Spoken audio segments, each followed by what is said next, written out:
Yesterday I published a video about Brian's logic and navigation using sextants. Brian wasn't so happy. He thought I had cherry-picked in his video, and in a way he's correct, but I had my reasons. So let's start this video.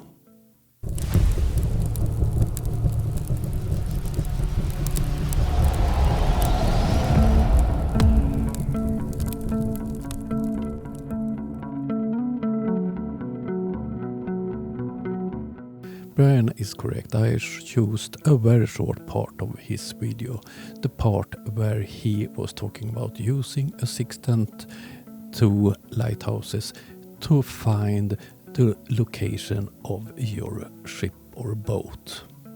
Let's have a listen to the original video that Brian's used. Here we'll look at an example of triangulation, a real-world application of the law of sines. With triangulation, engineers are able to calculate distances using angles. So let's get started. Suppose we're looking down on a shoreline in the evening, and there are two lighthouses that are 10 miles apart. A sailboat approaches the shore and is seen by the operators in both lighthouses. The two lighthouses and the boat form a triangle. Now in this lighthouse, the operator sees that there's a 50-degree angle between the boat and the other lighthouse. In other words, imagine you're standing in this lighthouse and looking straight at the boat. If you turn 50 degrees in this direction, then you'll be looking straight at the other lighthouse. Meanwhile, the operator in this lighthouse measures a 60-degree angle between the boat and the first lighthouse. Now the operators are in radio communication, so now they both know these two angles, and they also know the lighthouses are 10 miles apart. So the illustrations from the video he used was not about navigation. It was how to calculate triangulation. It was an example of using triangulations. And I choose this because this is a complicated way to find your location in reality, in real navigation. And that was the reason why I chose this part of the video. He is a self-proclaimed navigation expert, but in reality he lacks both knowledge and experience of any kind of navigation, and that was the purpose with the video. Many people have in the comment sections to his video, they have made debunk videos about him and his silly claims regarding astronomical navigation. So I didn't bother with that part. It have been done so many times. And in the comment section to that video, Brian turns up and complained that I was cherry picking and so on. So I took a discussion with him, a discussion I've taken with him several times. I asked him some questions that I always ask him, and Brian are afraid of answering those questions. I will ask them again in this video. So the first question to Brian: why isn't any person that work with navigation agreeing with you? Not anyone working at sea and no one in the air. How come?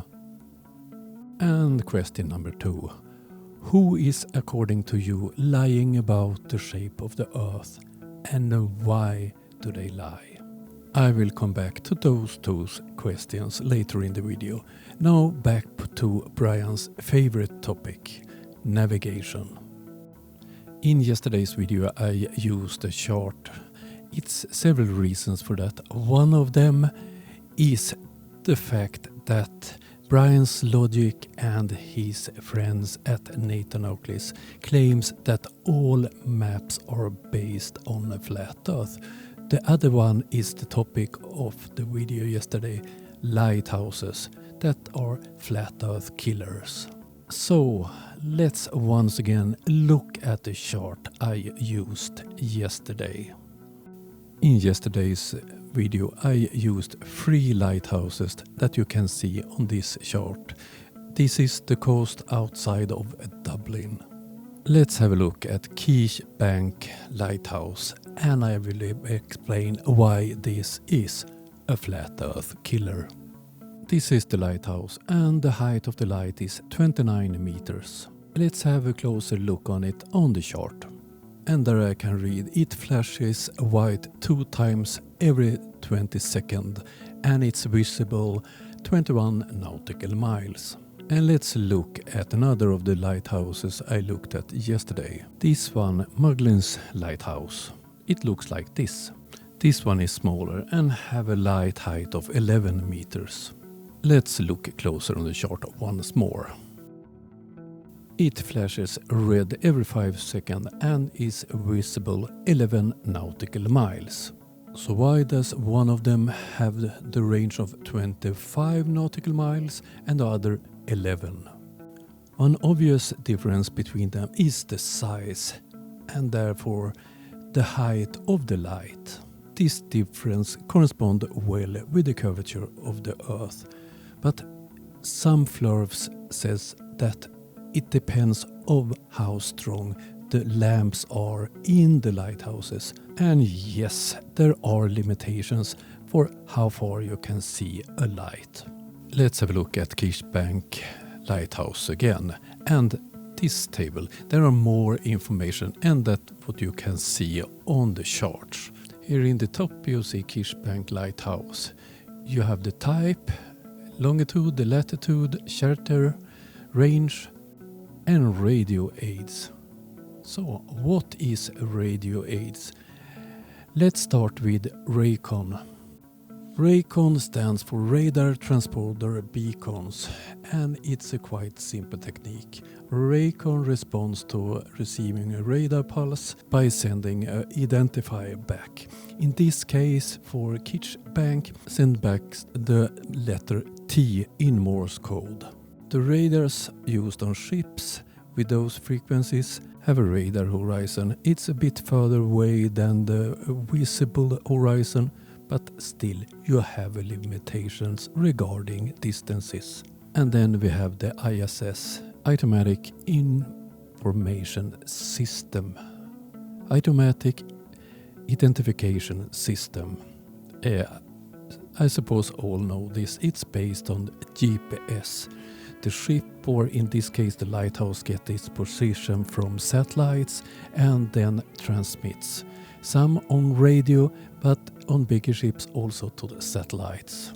And in this way other ships can see each other on longer distances than their radar reach.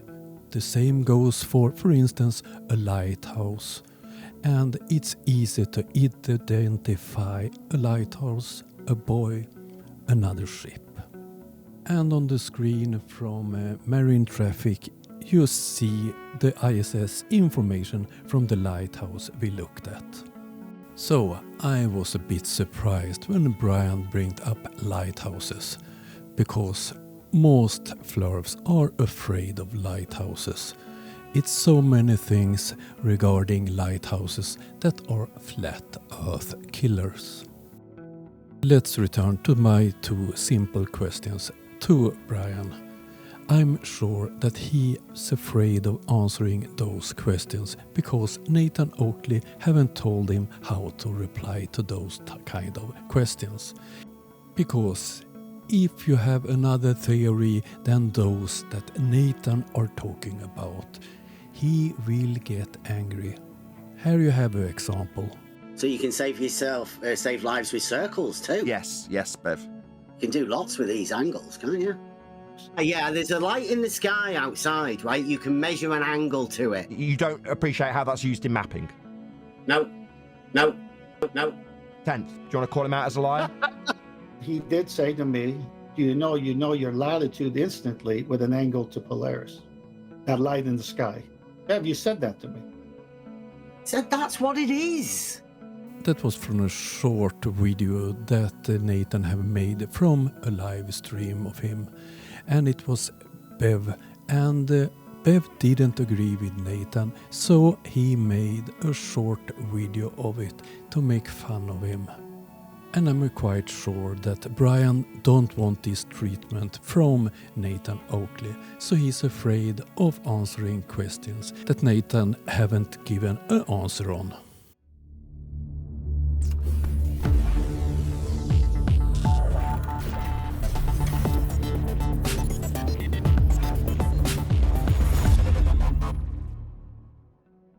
Thank you everybody helping me helping Ukraine. They are in desperate need of more drones. So if you want to help to buy kamikaze drones, please use my PayPal. Thank you very much for all of you that support me supporting Ukraine. And today I'm proud to be Swedish. Today our government announced that we are donating this type of combat boats to Ukraine, to the country without a navy. And yes, it's me driving the boat in the picture. Hope you like this video. Hope to see you soon. Have a nice day. Bye.